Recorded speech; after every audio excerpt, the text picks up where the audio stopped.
All right, boys. It's power rankings time. Week 3. Let's jump right into this. Number 12. Staying at number 12 from last week is Mitchell. I was very close to raising him up. However, I'm just not sold on this team quite yet. I really feel like this week was a fluke. He got big games from Amari Cooper and Garrett Wilson, which was a big part of his win, and that's not something I would bank on week to week. It was, yeah, 30 from Garrett Wilson, 25 from Amari. I don't think either of those numbers are sustainable. And then his bench. His bench just wasn't good. Aaron Rodgers played all right, but even 30 in our league is not crazy for a quarterback. It's just okay. I mean, his best off the bench was Robert Mostert with 13 points. So that's why he's staying at 12 for now. But if he has another week like this next week, expect him to move up. Next up at 11 is a guy who fell 2 spots, and that's going to be Garrett, sitting at 1-1. He's the guy who lost to Mitchell this week. And yeah, his entire offense fell below projections. Entire starting offense. I mean, that's just brutal. His bench, speaking of brutal, his bench. I mean, absolutely nothing off this bench.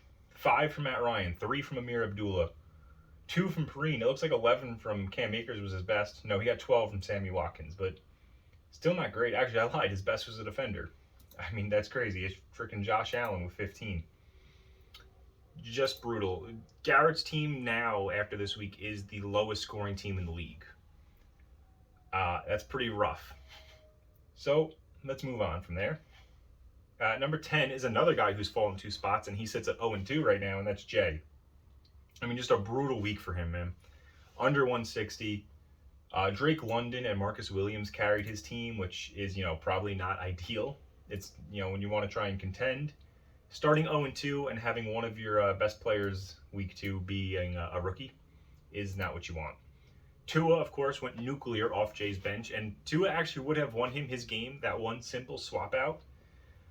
But hindsight's 2020, and you can't really blame Jay for not starting Tua. Patty Mahomes or Tua, you're going to start Patty Mahomes pretty much any week he's available. Jay did this really weird thing where he decided he was going to start both Seattle running backs, and I'm very confused by it. Because Breece Hall off his bench would have been a much better option than either one of them. I mean, they combined for 7.5 points, while Breece Hall had 14 points, 14.75. So Breece Hall doubled their production combined, which is, it's tough to have sitting on your bench.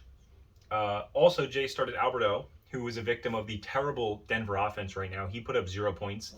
Jay had 2 tight ends on his bench that basically put up 15. He had Matt Milano go off, I believe, also on his bench. Yep, on his bench, 17 points. At the end of the day, Jay's 0-2 start and this big fall has a large part to do with his own decision-making. More so, I'd say, than the talent of his team. So we'll see how this goes going forward for him. Moving on to number 9, another guy who's, a guy who's actually done the opposite of Jay. He's raised 2 spots, and that's Lark. He is 0-2, which is why he's at 9, because I can't justify putting an 0-2 team any higher than this. Because I don't feel like that this is an 0-2 team. It's not a great team, don't get me wrong, but I definitely think Lark deserved to at least pick up one of those wins these 2 weeks. He had some rough matchups. I got to give him credit for the Lamar trade, because I mocked his Lamar trade when it happened on one of my Power Rankings videos. And I've been proven very wrong, especially because that trade included a swap of James Robinson, who was it for? James Robinson for Josh Jacobs. And James Robinson's looked really good so far, which brings me to a very weird thing Lark did to me, being that he decided to start Travis Etienne and bench James Robinson this week. Again, just poor decision-making. You start the backup and bench the starter. I'm not sure I get that logic, but it's what he did, and it obviously didn't help him. Would that have been enough? I don't think it would have been enough to push him over. Whereas Etienne had 10 points, which, to be fair, is not bad. But James Robinson had 21, so that's about an additional 11 points. And yeah, he didn't lose by that many. So yeah, starting James Robinson over Etienne gives him the win. So just a weird choice on his part. He had Aaron Jones, Nick Bosa, and Micah Parsons look solid, but I don't think that there was anyone else really worth mentioning off of Lark's team here, I'm going to be honest. And, that's a big part of why he's ranked this low. So moving on, number 8, another guy who's jumped up 2 spots, and that's Steve, sitting at 1-1. He was in the bottom 4 of scoring this week, but he also picked up a win, and sometimes that's all that matters. Again, had Lark picked up a win one of these first 2 weeks, I don't think Steve would be above him, but here we are. And also, to be fair to Steve, if we pull up his game, Trey Lance got hurt, leaving Steve with 4 points from his quarterback, and that's pretty rough. It's hard to win when you only get 4 points from a quarterback. I mean, it's such a high-scoring position in our league, especially, that it makes it tough. And that's scary because Tom Brady has not looked like a reliable quarterback option for fantasy this year. So I'm very curious to see what Steve does with his quarterback position going forward. I have to imagine he picks someone else up. But we'll see who he starts in week 3, whether it's Brady or somebody he grabs off the waivers. And again, much like all these low-ranked teams, a lot of Steve's team came in under projections, which is concerning, even outside Trey Lance. I mean, McCaffrey and Barkley, his top 2 picks, both came in under. Sutton and Mike Williams outperformed. But then you have like Kareem Hunt, Henderson, just a lot of important guys coming under, and a lot of the defense as well. So that's why Steve's sitting at 8. Moving on to number 7, this one kind of hurts me. Pat fell 5 spots this week. He's 1-1. I'm still on the Pat bandwagon. I'm not giving up yet, but it's getting tough to stay on it. He's looked really bad. Really, really bad. He's the second lowest scoring team through 2 weeks, which is not good for a team that I was saying was going to be a playoff team. And none of his starters really did anything exceptional. Where's Pat's game? Let's see, right here. I mean, yeah, it was a pretty just average-ass game. His best starter put up 18 points. That was Michael Thomas. And no one else really even came close to that. And same with the bench. A lot of the bench was under projections for Pat. So I'm worried about this team.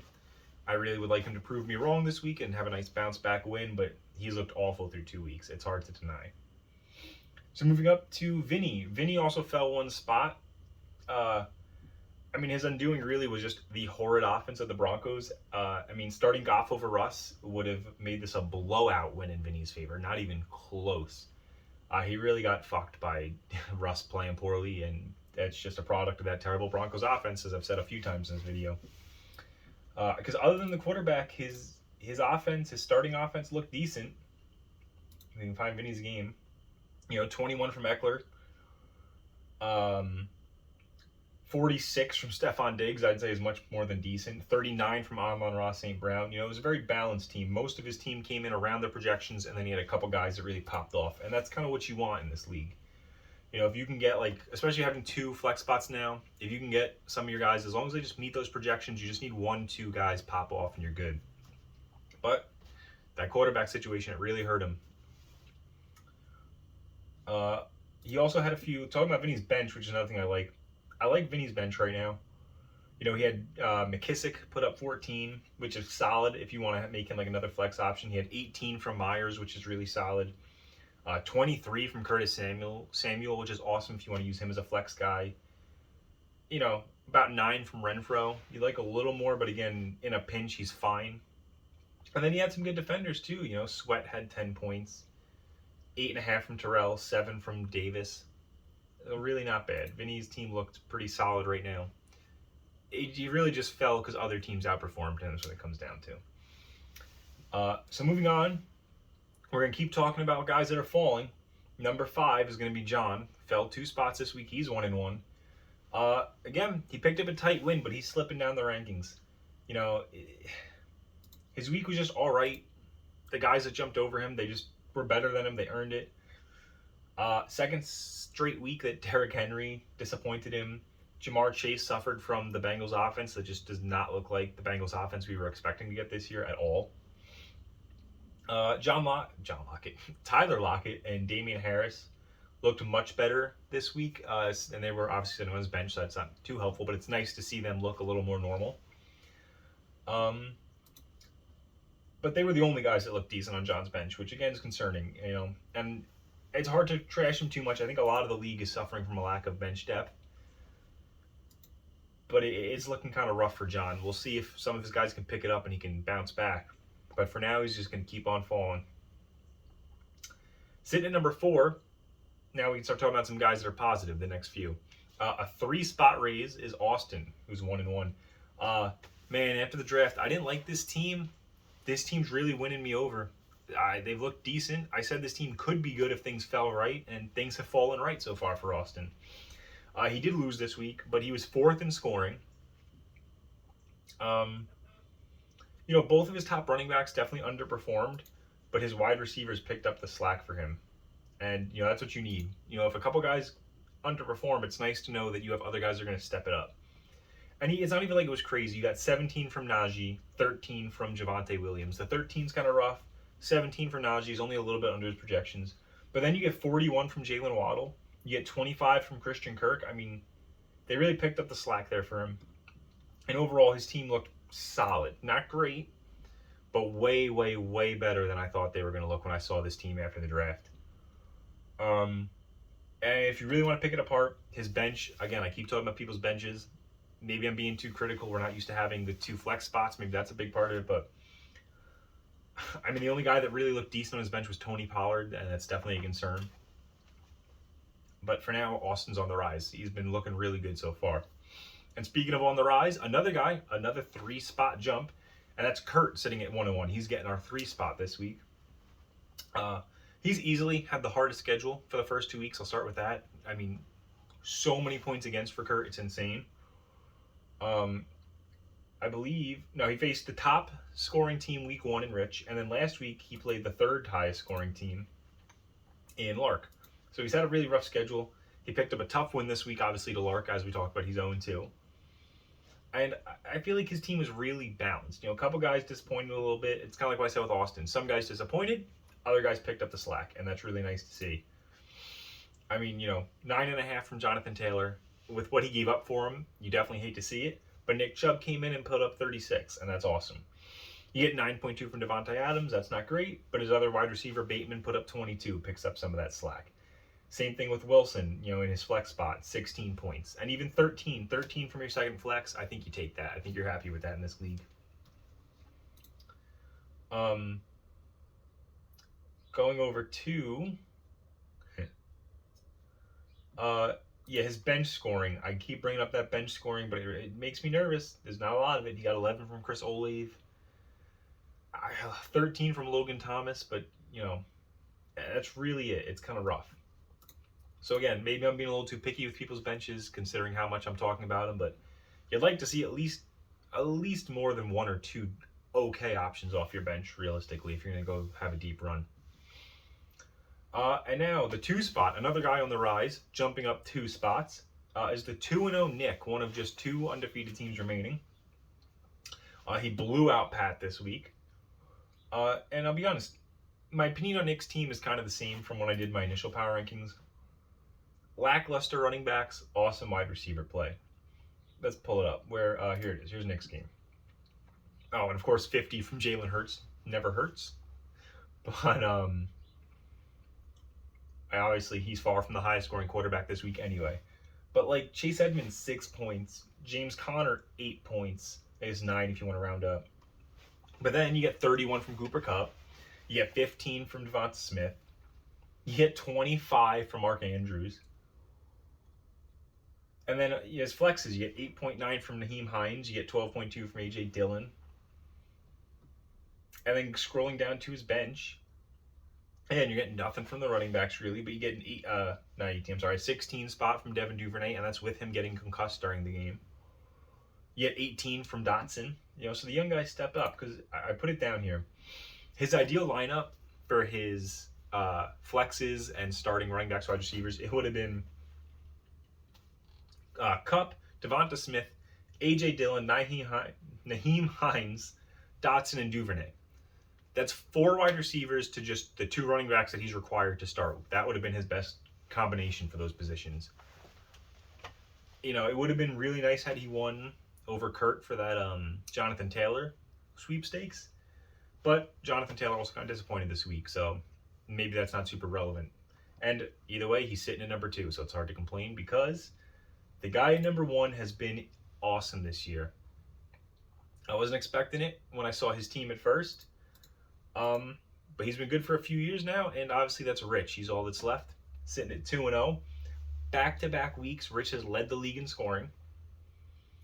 He had a couple of flex disappointments, but apart from that, his team was just fairly consistent. They all kind of did what they were supposed to do, and then you have Josh Allen and Tyreek Hill just go off for him.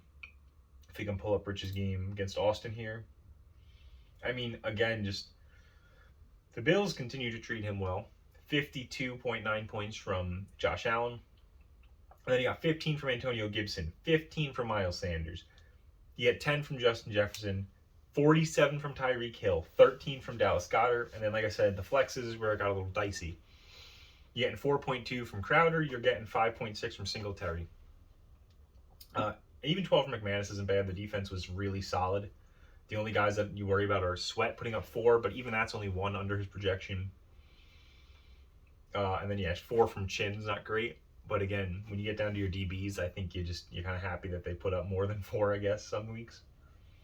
But my concern about Rich's team lies with these flex guys, if there was any. Again, he's been so good, it's hard to say I'm concerned at all. But if I have to nitpick, here's my concern. You look at his flexes, and when healthy, Crowder's going to come out, Gabe Davis is going to go in. That's great. My concern here is the Singletary guy. I thought he was going to be good for Buffalo this year. I did for fantasy. He has not been great. He has 15 combined points through the first 2 weeks. And then when you look at Rich's bench, there's no option. There's just not. It's Ronald Jones, Alexander Mattison, Noah Fant if you want. If you get desperate, I guess you could slide a tight end in there, Cole Kmet, but that's it. That's all of his guys off the bench that even are eligible to fill that spot.